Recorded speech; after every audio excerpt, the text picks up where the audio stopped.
The janitor who quietly became a millionaire. True story. In a small town, where the seasons change slowly and life moves at its own unhurried pace, there lived a man whom few truly noticed. He arrived early each morning, unlocked the doors, and began his work in silence. He was the janitor. And one day, after he was gone, the town discovered something extraordinary. He had quietly built a fortune worth millions. This is not a tale of overnight riches or bold risks. It is the quiet story of patience, discipline, and a life lived simply amid a world that often rushes toward more. Pause for a moment and consider this. What if true wealth isn't found in what we display, but in what we quietly build over time? His days began before dawn. He would rise in a modest home, nothing grand, just enough shelter from the cold winters and warm summers. Breakfast was simple, perhaps toast with peanut butter, coffee from a worn mug. He dressed in practical clothes, patched where needed, and drove an older car that he parked thoughtfully, out of the way. By morning, he was at work. For decades, he cleaned floors, emptied bins, maintained the spaces where others shopped or gathered. He moved through the building like a shadow, reliable, present, but never seeking attention. Colleagues might nod in greeting, customers rarely glanced his way. He preferred it that. In his breaks, he sat quietly, perhaps reading the financial pages of a newspaper, jotting notes in a small book. After work, he returned home. Evenings were spent chopping wood for the stove, tending a small garden, or simply sitting with a book. He ate frugally, meals prepared from basic ingredients, nothing wasted. He shopped carefully, bought what lasted, and avoided the pull of new trends or unnecessary comforts. No one knew the depth of his discipline. From his modest earnings, he set aside a portion each month, not large amounts, but consistent ones. These savings weren't spent on vacations, gadgets, or luxuries. Instead, they were directed toward investments in established companies. Solid, enduring businesses that paid steady dividends and grew slowly over the years. He studied these companies patiently.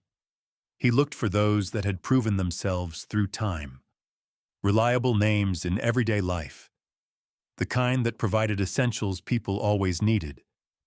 He bought shares when they seemed fairly valued and held them. He reinvested the dividends, allowing the growth to build upon itself, year after year. This was his quiet discipline. Live far below what he could afford, save diligently, and let time do its gentle work. No chasing hot trends, no frequent trading, no borrowing to amplify gains. Just steady contributions, careful choices, and the patience to wait. Decades passed like this. He worked long past the age when many retire, finding purpose in the routine.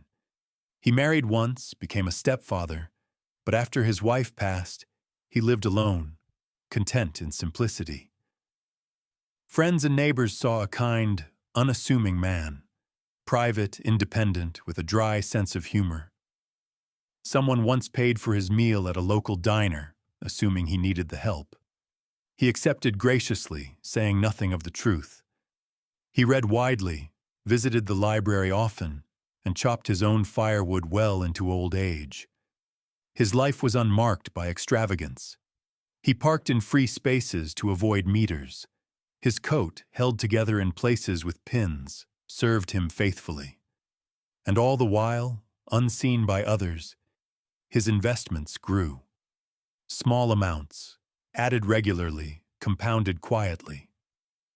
The power of time turned modest savings into something substantial, not through brilliance or luck alone, but through consistency, frugality, and the wisdom to let growth unfold without interruption. Then, one quiet day in his 90s, he passed away peacefully. The town mourned briefly. A good man gone, reliable and kind. But when his will was read, surprise rippled through the community. He had left millions, not to distant heirs or lavish causes, but largely to the places that had meant something to him. The local hospital that had cared for him in his final days, and the library where he had spent countless hours learning. Friends, step-family, neighbors, all were stunned. The janitor, the gas station attendant from years before, the man in the patched coat.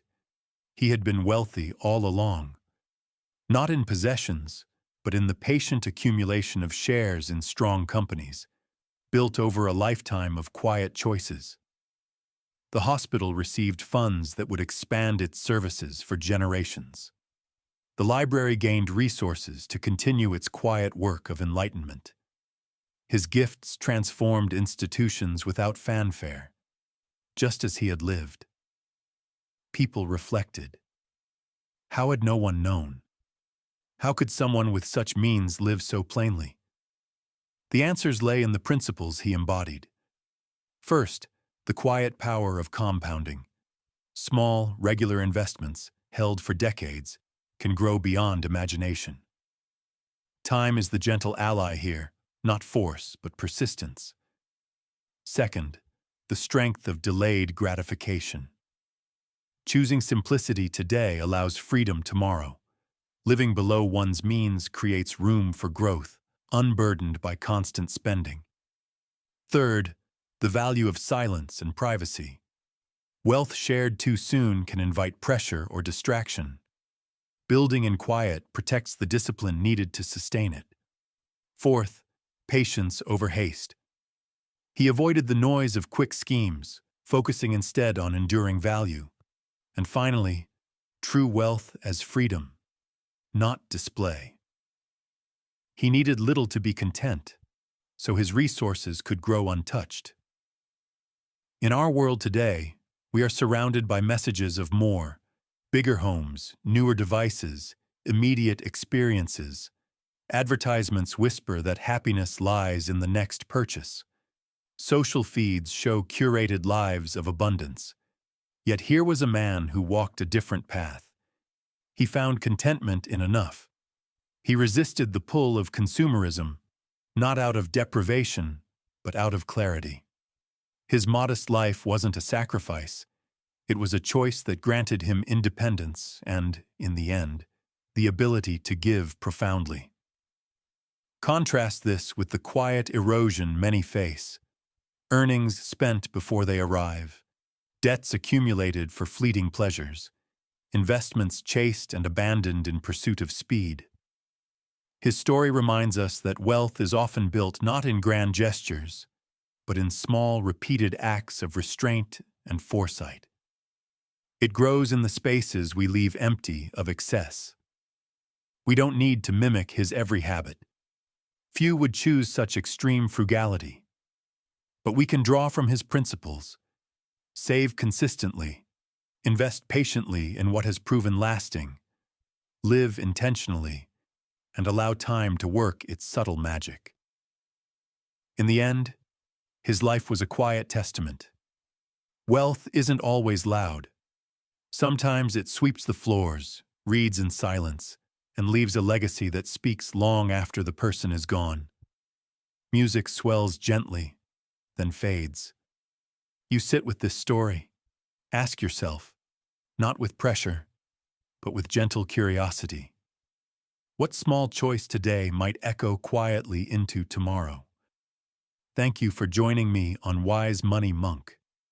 May your path be steady and peaceful.